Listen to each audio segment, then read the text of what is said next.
Montana Territory, 1882.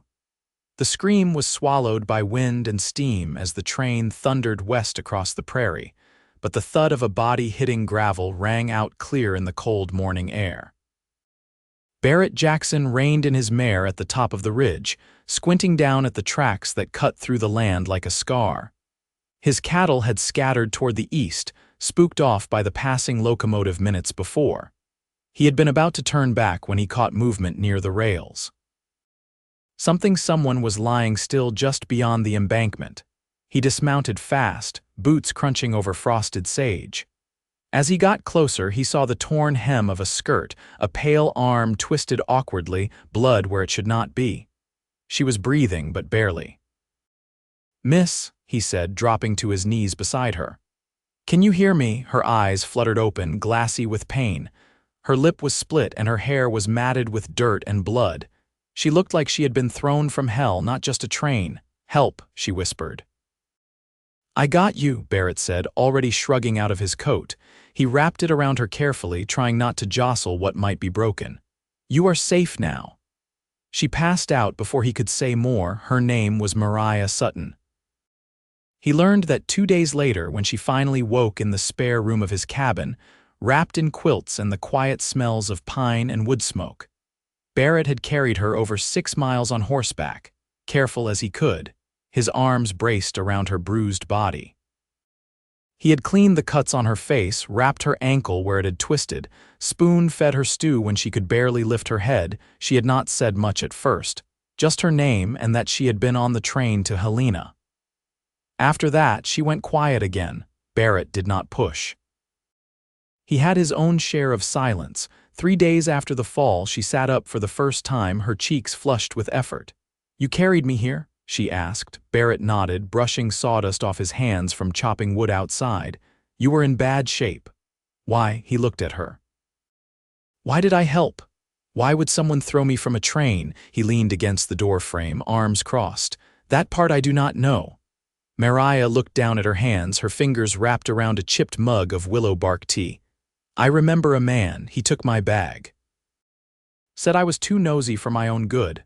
Barrett's jaw tightened. "Do you know his name?"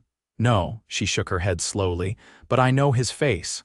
I had been headed west to work as a seamstress. I had nothing worth stealing. But maybe I saw something I should not have." Barrett stepped further into the room. "Then it is a good thing you landed where you did." She looked up at him, her eyes steady now. "Yeah, I think it is." By the next week, she was walking again, slow, with a limp, but stronger every day. She helped him peel potatoes, fed the hens, even tried her hand at mending his torn shirts, though her stitching hand still trembled now and then. At night, they sat by the fire, not saying much, just sharing the warmth. One evening, she looked over at him, her voice low. "Why are you out here alone?" Barrett hesitated. "Used to run cattle with my brother. He died 3 years back. After that, I stayed. Land was his. Now it is mine." She nodded. "You are kind. Not many folks would carry a stranger home." He met her gaze. "You are not a stranger anymore." Snow came early that year. By the time the first blizzard hit, Mariah was well enough to move through the cabin with ease. She had taken to humming while she worked, something soft and low that made the days feel less cold. Barrett found himself listening for it.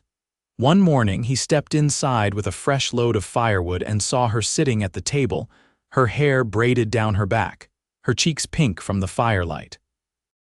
She was sewing a patch onto one of his shirts, the thread moving fast and sure through the fabric. She looked up. "This one was nearly beyond saving," he smiled. "Like someone else I know," she flushed, but did not look away. That night, a storm blew in hard. Wind howled down the chimney and the snow piled high against the door. Barrett checked the windows, then stoked the fire higher. Mariah stood near the hearth, arms folded.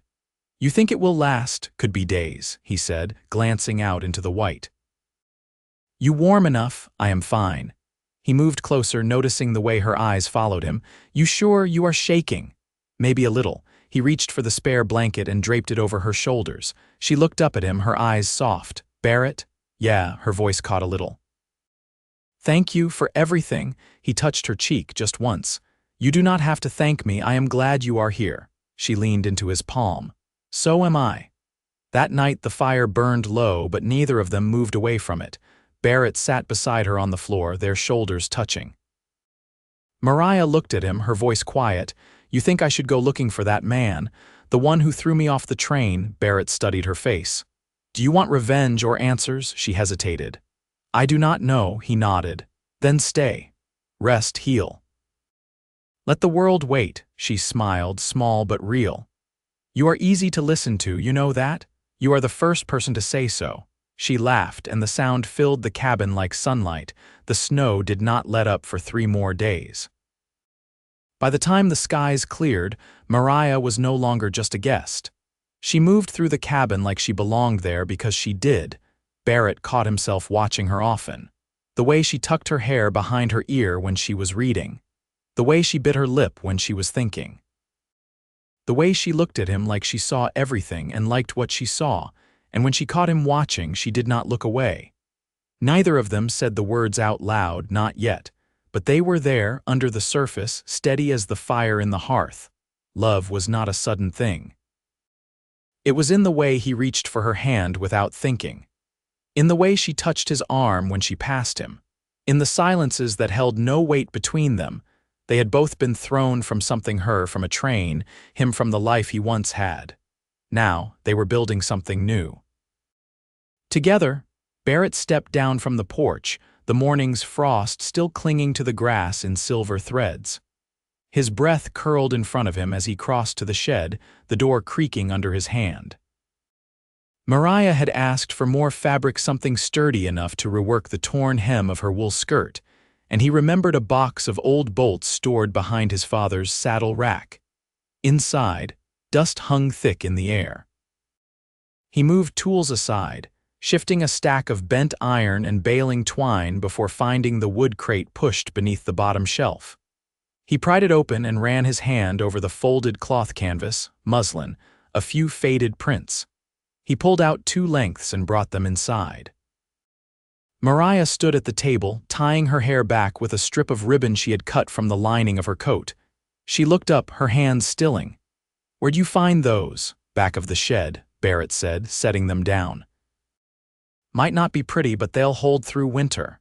She ran her fingers over the weave, nodding. This one's near perfect, I can make do. You always make do, he said. She paused, then glanced at him.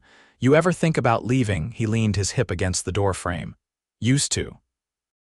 After my brother passed, I thought I'd sell off what was left and drift, but the land held me.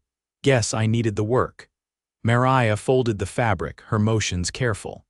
I used to dream about San Francisco.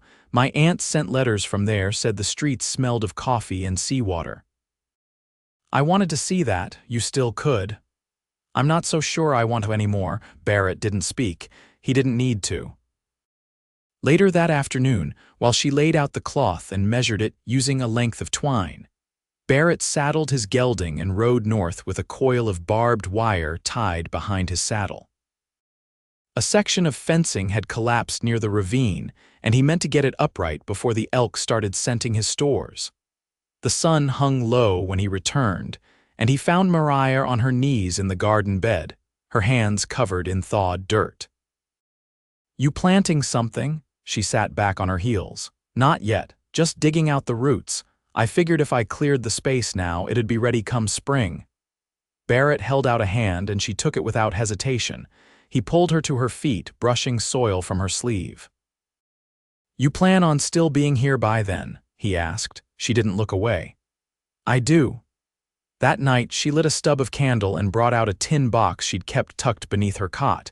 She opened it on the table and unfolded 3 letters, creases soft from being read too many times. She placed one in front of him.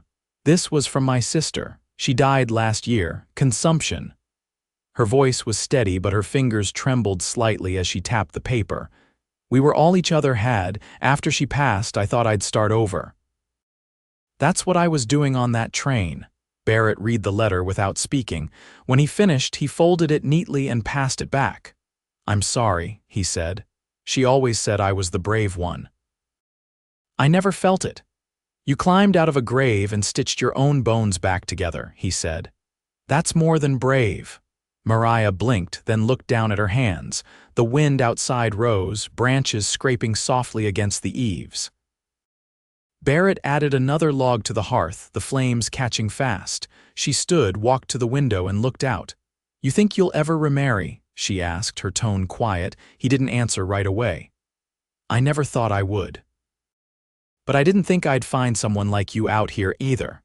Mariah turned, her expression unreadable, but her voice held something new, something certain. "I don't want to keep looking over my shoulder," she said. "I want a life that's mine." Barrett stepped toward her, stopping just close enough for her to feel the warmth from his body. "Then let's make one, here if you want it." She reached up and touched his chest, just over his heart, her fingers settling there. "I do," she whispered. They stood like that for a long time, the firelight flickering across the walls, the wind softening as night deepened. Outside, snow began to fall again, quiet, steady, and full of promise. The days settled into their own quiet rhythm, like horses finding a steady gait after long travel. Mariah rose early now, before the frost had melted off the window panes. She'd begun tending to the hearth before Barrett returned from morning rounds, sometimes humming under her breath as she worked a needle through cloth or set biscuits into the cast iron pan. Barrett, for his part, found himself reaching for her in small ways. An extra blanket tucked around her legs when she dozed in the rocker. A pair of work gloves restitched to fit her smaller hands. He didn't speak about those gestures, and she didn't call them out. But they accumulated between them like stones stacked into a wall, quiet and sure. One afternoon, he returned from checking the traps along the creek with a grouse slung over his shoulder and a faint scowl on his brow. Mariah was stripping bark from wild onion bulbs outside the door. She looked up as he approached. "What happened?" Trap was sprung, nothing in it but claw marks, too big for fox, maybe a cougar, her hands stilled. "Close, too close. Found tracks less than 50 yards from the fence line." She stood, wiping her palms on her apron. "Would it come near the house?" "Not likely, but I'll keep the rifle loaded just in case." She watched him hang the grouse on the hook by the shed, then followed him inside. "I was thinking," she said, once the kettle had begun to hiss on the stove, "about the old barn. The roof's half caved in, but the frame's still standing." Barrett looked up from cleaning the grouse. "What about it? I could fix it up. Not alone, but with help. Make space for a loom, maybe. I've been sewing by the window, but the light's no good after midday." He wiped his hands on a cloth before answering. "You want to stay through spring, you'll need a place to work. We'll haul the worst of the timber out this week. I'll ask Ezra at the mill if he's got any scrap boards." She nodded, then hesitated. "Would you mind if I invited someone to visit? Not right away, later." "Someone from Helena, my father's cousin, lives east of Fort Benton. She used to keep a shop back before her husband passed. I thought she might know a thing or two about running a trade." Barrett met her gaze. "If there's someone you trust, you don't need to ask." Mariah looked down at her hands. "I trust you." He didn't say anything to that.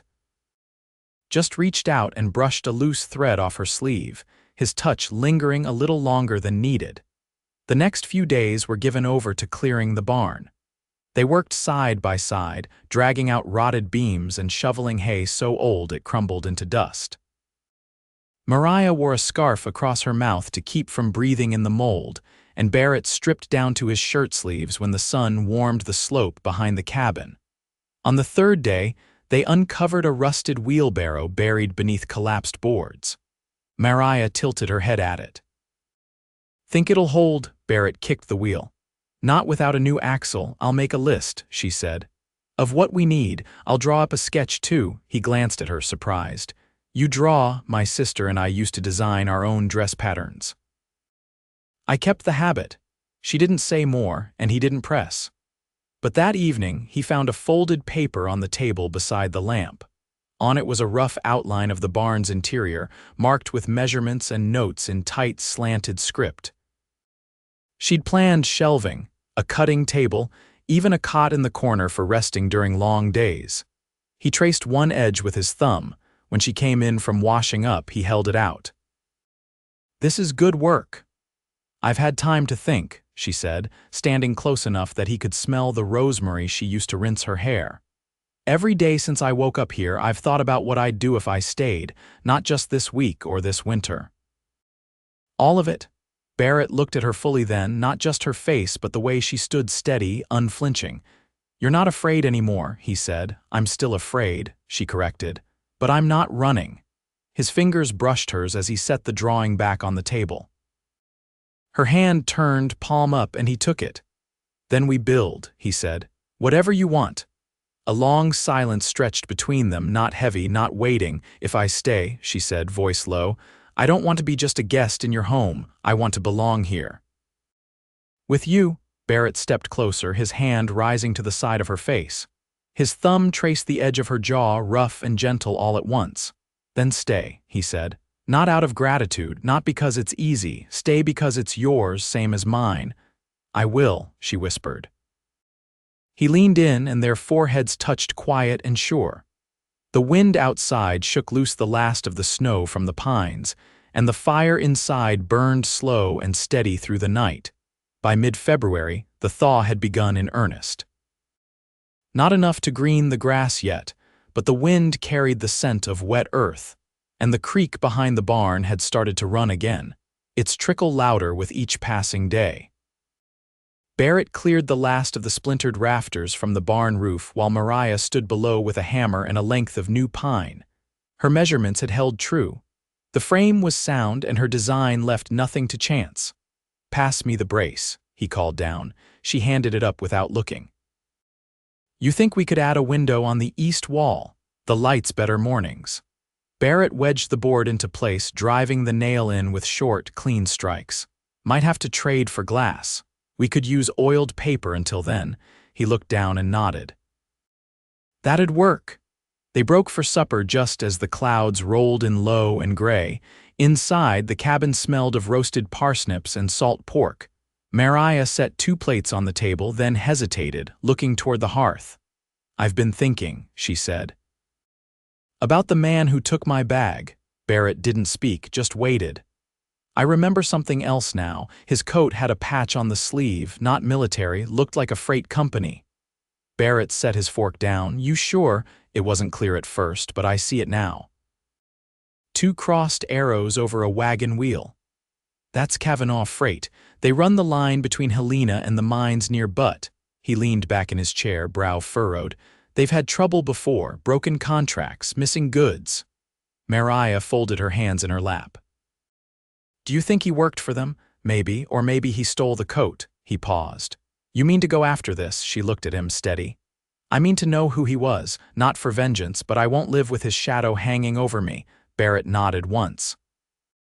Then we'll head to Helena when the trail clears. She tilted her head. You'd come with me. You think I'd let you go alone? Her eyes softened, but her voice stayed firm. I didn't ask you to fix it. I'm not fixing anything. Just walking beside you. The fire popped, and the wind rattled the shutter once, then stilled. Later that night, Mariah unrolled a bolt of coarse linen across the table and began cutting pieces for trade. She worked by lamplight, the blade of her shears glinting with each pass.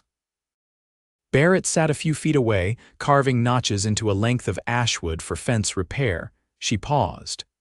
There's a woman in Helena who once taught me how to dye cloth with walnut husks. I haven't thought of her in years. Barrett looked up. You know where she's living? She kept a stall near the west end of the square. If she's still there, she might know more about the freight lines, too. She kept her ears open, he nodded. We'll find her. Mariah set her shears down and rubbed the base of her thumb. I didn't think I'd want to face any of it, but now that I've got steadiness in my hands again, I want to use it. You built something from nothing here. That kind of strength doesn't vanish. She met his eyes, and for a long moment neither of them moved. Then she stood, walked to him, and placed her hand gently on his shoulder. I don't want to leave this place behind, just need to know I can return with all the pieces of myself. You will, he said. And you won't be returning alone. The trip to Helena would wait until the last of the snow cleared from the pass, but the decision had been made. It sat between them like a stone in clear water, quiet, firm, and true. The next morning, Mariah began packing a small canvas satchel. Not in haste, but with purpose. Barrett watched her fold each item slowly, spools of thread, a tin of salve, the worn letter from her sister, all laid down with care. He didn't ask what she'd bring back from the journey, only made sure there'd be space for it, whatever it was. By dusk, they'd finished framing the barn walls. Mariah stepped back, hands on her hips, and let out a breath that fogged in the cooling air. "Not bad for a pair of half-frozen fools," she said. Barrett grinned. "Speak for yourself," she laughed, a sound full of life and grit, and turned to look at him. "You ever think you'd be standing here rebuilding a barn with a woman you found in the dirt?" he considered. "Didn't expect much of anything." "Then you showed up." Mariah's expression shifted, not softened, but deepened, and she took a step closer. "I'm glad you were the one who found me. I'm glad I was too." She reached for his hand, and when their fingers laced, it felt like something final and begun all at once.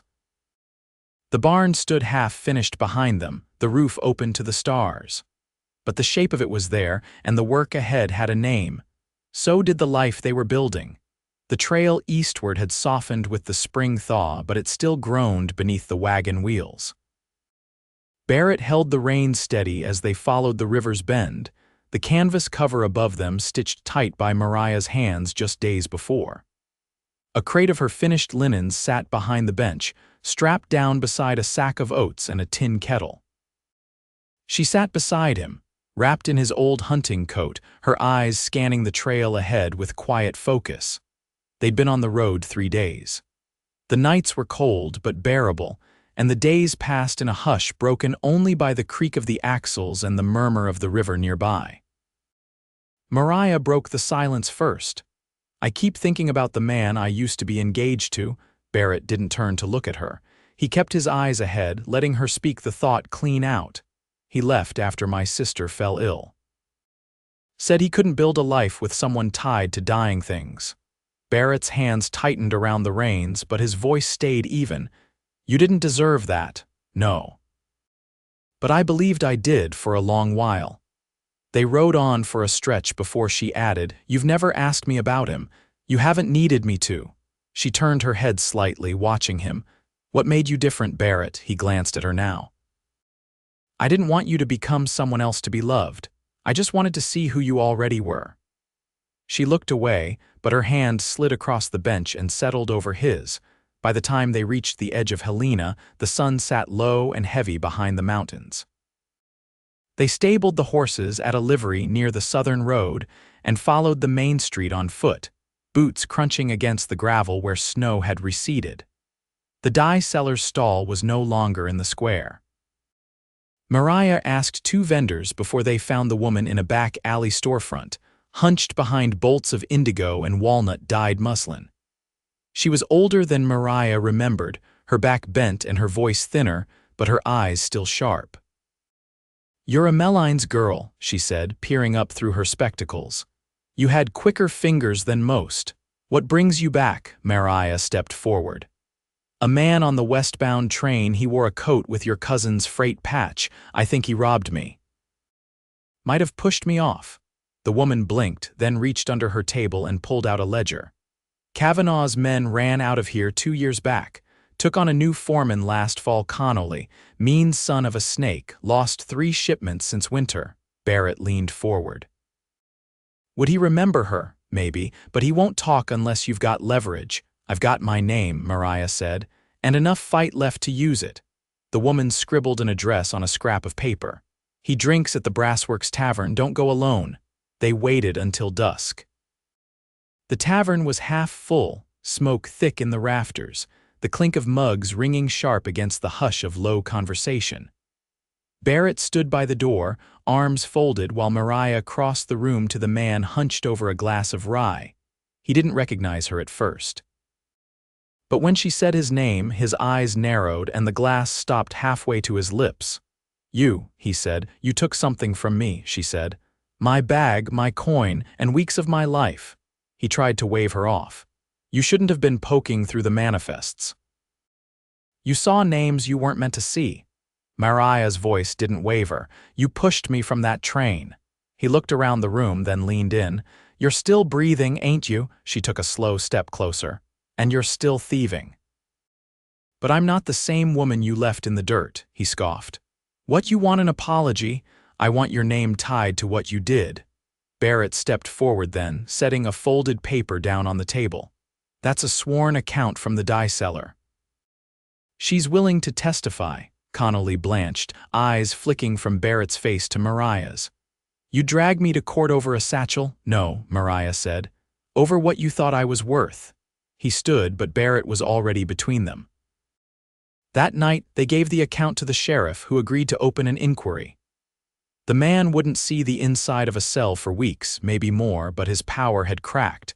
And that was enough. They left Helena the following morning. The return ride was slower. Mariah didn't speak until the ridges came into view, the familiar slope of pine and sky that marked home. "I thought I'd feel vindicated," she said. "But mostly I just feel quiet." "You did what you came to do," Barrett said. "I didn't do it alone." She reached into her satchel and pulled out a small tin box, the one she'd nearly lost on the train. Inside, nestled beneath folded lace, was a pressed letter and a single brass thimble. "Sarah gave me this before she died. Said it'd protect me." She turned it in her fingers. I think she was right. The cabin came into sight just as the sun dipped below the western ridge. Smoke curled from the chimney. The barn stood solid now, roof patched and walls straight, and the first green shoots of early herbs poked through the garden bed. That night, Barrett laid a small bundle on the kitchen table. Inside was a gold ring, plain but warm to the touch, the band shaped from a melted coin he'd stored in his brother's trunk for years. "I was waiting until you were ready," he said. Mariah touched the ring but didn't put it on right away. "You sure?" "I've been sure since the first morning you sat up in that bed and asked me why I helped you." She looked up at him, eyes full and calm. "Then yes, Barrett Jackson." He slid the ring onto her finger. She leaned forward and their foreheads touched again, but this time there was no storm outside, no fear left in either of them. They married in early spring beneath the cottonwoods along the creek. Ezra and his wife stood witness. Mariah wore a dress she'd sewn herself, the hem dyed with walnut husk and the sleeves trimmed in lace from her sister's keepsake box. Barrett wore his brother's vest, brushed clean and stitched at the seam by Mariah's hand. The barn became her workshop. The loom arrived by wagon in early May, and by summer, Mariah's linens were selling from Fort Benton to Virginia City. She taught 2 local girls how to weave and let them keep the spare room when their family fell on hard times. Barrett built a new fence around the pasture, then a porch with a swing that creaked when the wind blew just right. They grew older with the land, not tamed by it, but shaped alongside it. They never needed to speak of the train again. It had been the beginning, not the ending. And every night, when the fire burned low and the last light slipped over the far ridge, Mariah reached for Barrett's hand beneath the quilt she'd made, and he held it like something sacred. They had no need for vows beyond that. They had the life they built and each other. And that was everything,